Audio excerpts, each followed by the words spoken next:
A ship is lying at anchor tonight. It is full. It has been waiting 180 days, and it cannot get out. The strait it has to cross is 21 miles wide. The lane a loaded tanker can actually use is 2. Just 2. On deck, a crew watches a coastline they are not allowed to reach. Nothing is happening. Nothing has happened for months. So, how can a strip of water do this to the entire world? We are going to measure it, meter by meter. Two land masses lean toward each other until only a gap is left. Behind it, a closed sea. In front, the open ocean. Behind that gap sit some of the largest oil and gas fields ever found. Everything loaded there has to come out through it. 21 miles sounds like plenty of room. On a map, it looks like an open door. On the water, it is not. A fully loaded supertanker sits 20 meters deep. The rest of the strait is too shallow or too close to shore. So the usable water shrinks to a channel. 2 miles out, 2 miles in, and a 2-mile buffer between them. 2 nautical miles is under 4 kilometers. You could walk it in 40 minutes. That is the width the world hangs on. Through that channel, in a normal year, ships pass every single day, 85 of them. On busy days, 130. They cannot overtake. They cannot turn around. They go through in single file, one behind the other, like a corridor. And the channel bends. A ship this size needs several kilometers just to come to a stop. Precision here is not optional. So hold on to one number, not 21 miles. 2. Everything else in this film follows from that. 1/4 of all the crude oil that moves by sea goes through that lane. 1/4, through 4 kilometers of water. And roughly 1/5 of the world's liquefied natural gas. That is the gas that heats homes on the other side of the planet. In barrels, that is about 20 million every day. 20 million barrels through a gap you could walk across in an afternoon. 1 barrel is 159 liters. Stack 20 million of them, and you cannot see the end of the war. Why is so much of it in one place? Because the oil is in one place. Geology decided that, not politics. The ships are among the largest things people move.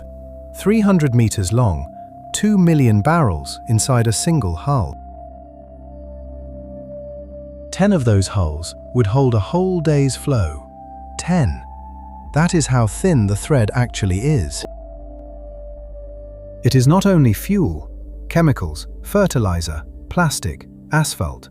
Almost every physical object you own has some of it inside. And oil is a single world market. There is no local price. If that lane closes, the price moves everywhere at once. Even if your country buys nothing from that region, you still pay the new price. The market does not care where your barrel came from. So that is the stake. 1/4 of the world's seaborne oil, in a lane 2 miles wide.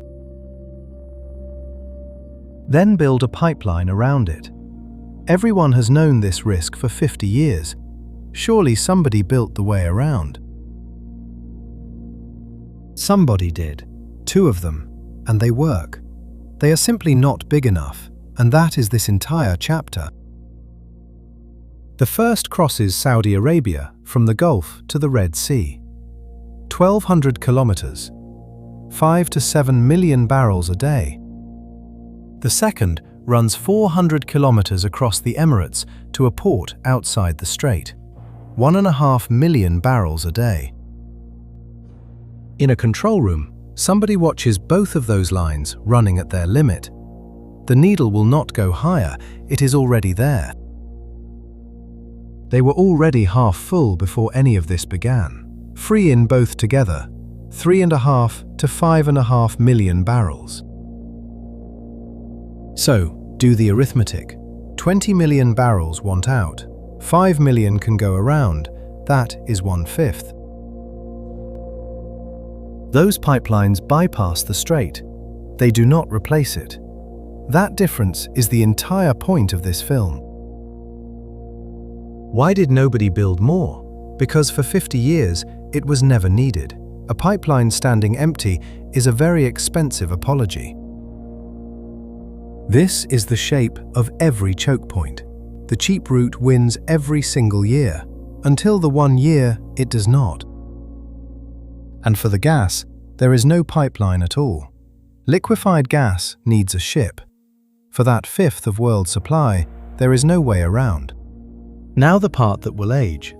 Everything from here is the situation on one single day, the 27th of August, 2026. At the end of February, fighting began in the region and the strait was declared closed. This film assigns no blame, it measures a lane. Before the closure, 85 ships a day. By the end of July, about 10. On the 23rd of August, 3. And those counts disagree. Some count tankers, some all traffic. Take the shape of the fall, not the last digit. Behind the closure, hundreds of ships are sitting inside the Gulf, loaded. Thousands of crew on board, going nowhere. Our ship from the opening is one of them. It is nothing special. It is one dot in a harbour full of dots. The world has been living off stored oil since then. Reserves are a buffer, not a source. Buffers run down. The two pipelines are running flat out. They are doing exactly what they were built for. It is simply not enough. How long will this last? I do not know, and neither does anybody else. Forecasts in this conflict have been wrong repeatedly. Here is where most people guess wrong. They think this is mainly a Western problem. It is not, and it never was. The largest buyer of the oil going through that lane is China. Almost 38% of it, more than any other country by far. Then India, 15%, South Korea, 12%, Japan, 11%. Most of that lane goes east. And yet, a petrol station, far from all this. Somebody reads the number on the sign. It moved because of a lane. That is what a single world market means. Nobody stands outside it. Your distance from the Gulf buys you nothing at all. And the price does not stop at fuel. It walks into food, because fertilizer is made from gas, then into everything food touches.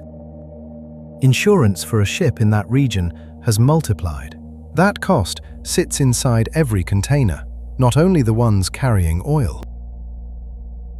So the question was never who trades with the Gulf. The question is who buys anything at all. Everybody does. What follows from this? Not a prediction.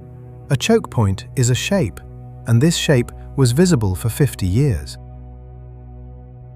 Every efficient system concentrates. That concentration is what makes it cheap, and it is exactly what makes it breakable. There are 5 or 6 more of these on the map. A canal, a strait, a bundle of cables. Each one is somebody's 2 miles. What would actually help is boring. More capacity than you need, sitting idle, costing money every year it is not used. Nobody gets promoted for building that. The saving is invisible. The cost shows up in the books every single quarter. So the ship waits, tonight like yesterday. Not because the world ran out of oil, because it ran out of width. It costs more now, everywhere, including where you live. If you want the next one, subscribe. Which system next?